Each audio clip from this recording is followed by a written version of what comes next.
Nous devons comprendre que l'obéissance complète ne peut pas être accomplie simplement par la volonté ou par la force de notre être intérieur.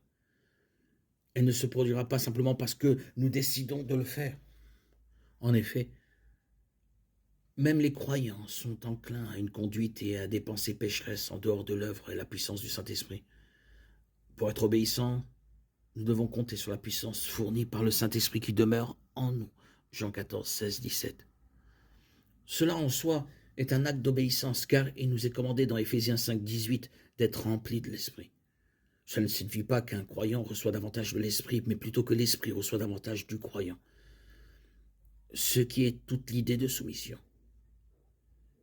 Être rempli de l'Esprit, c'est se soumettre au contrôle de l'Esprit. En pratique, cela se produit lorsqu'un croyant répond positivement à la direction du Saint-Esprit. Cela ne signifie pas que l'on se sente conduit vers le ministère chrétien à plein temps et que l'on obéit à ce sentiment, bien que cela puisse être inclus.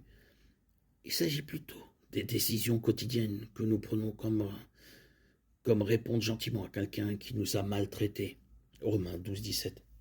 Être honnête dans nos communications avec les autres. Éphésiens 4, 25.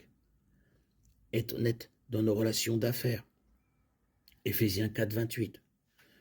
Passer du temps dans la prière. Étudier la parole de Dieu, comme il nous est commandé. De Timothée 2, 15. Ce ne sont là que quelques exemples de décisions quotidiennes qui démontrent la soumission à Christ.